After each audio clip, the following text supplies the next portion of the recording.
You guys ever seen Gamer? It's a lot like Gamer. My name is Sarah and I make videos about movies, vintage shopping, and running an online store.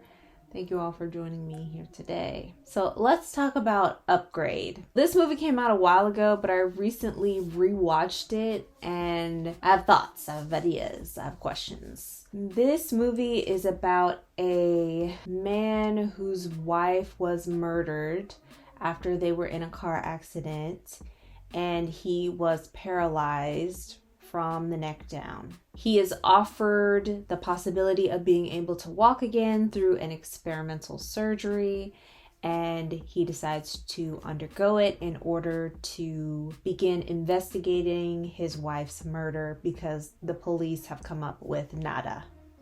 Now, this is a science fiction action movie, so it is set in the future. And in the future, drones flying around the city, capturing information through video and audio. And somehow they have come up with absolutely nothing, even though the perpetrators were caught on camera. After the surgery, he's able to walk. He has full control over his body. He also notices that the program that is running the chip that was surgically implanted into the back of his neck at the top of his spine can communicate with him and refers to itself as STEM, and which I found funny because of what STEM stands for, and offers to help him identify the perpetrators through the use of other features, we'll say. And some of those features involve being able to manipulate information, taking control of his body when he's in dangerous situations, eliminating certain obstacles.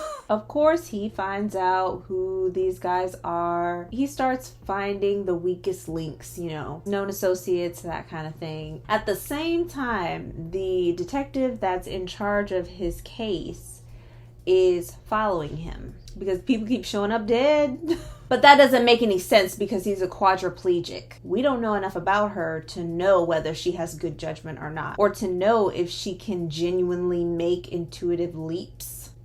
So her following him at all didn't make no sense.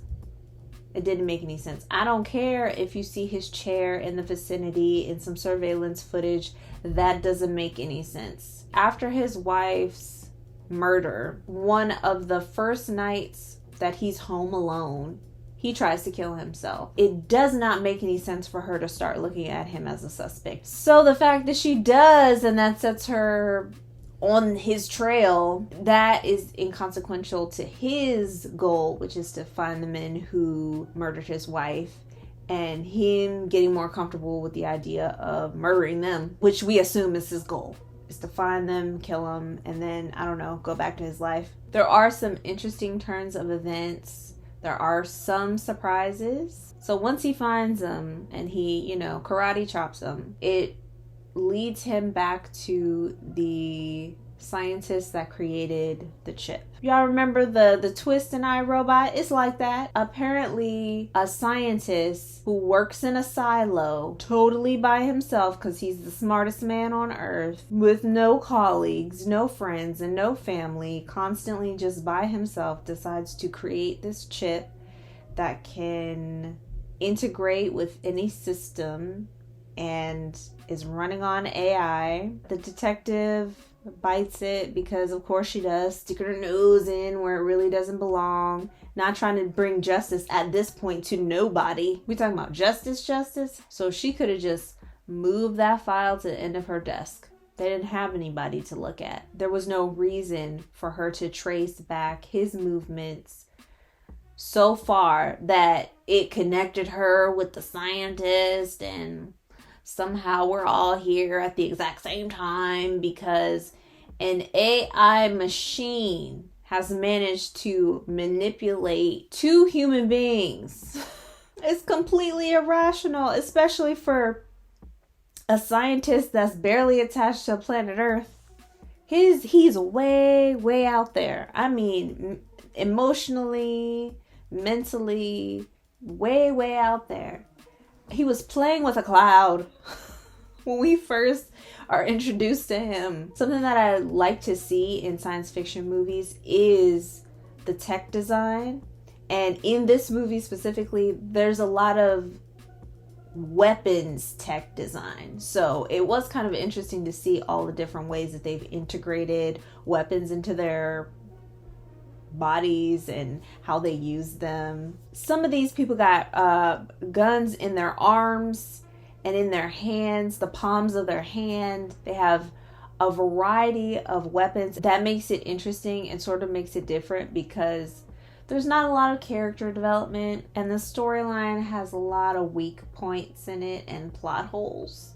So it makes up for it 100% with these confrontational scenes. What is different about this movie than, say, a RoboCop or a Repo Man, in those moments where Stem takes control of his body, the perspective of the camera shifts a little bit so that it's more like, let's say, like second person, not totally first person, but it's very close, and it moves to the robotic tempo that his body moves. So it's very energetic and engaging in that way. And they don't do it too often, because I found that if it goes on too long, I started to get a little dizzy while I was watching it. So the way that his body moves, it moves quickly and it moves efficiently, but also without style, so to speak. So it looks really awkward and robotic. Stem's intention to cause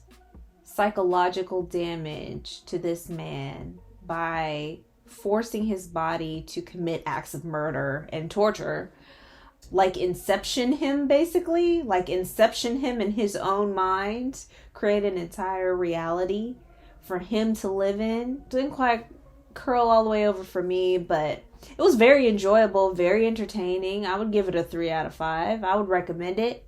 If you're someone who cannot take gratuitous violence, blood and guts and whatnot, I would avoid it. It is a roller coaster of a ride once it gets going. So thank you all for spending your time here with me. I really appreciate it, and I'll see you all next time.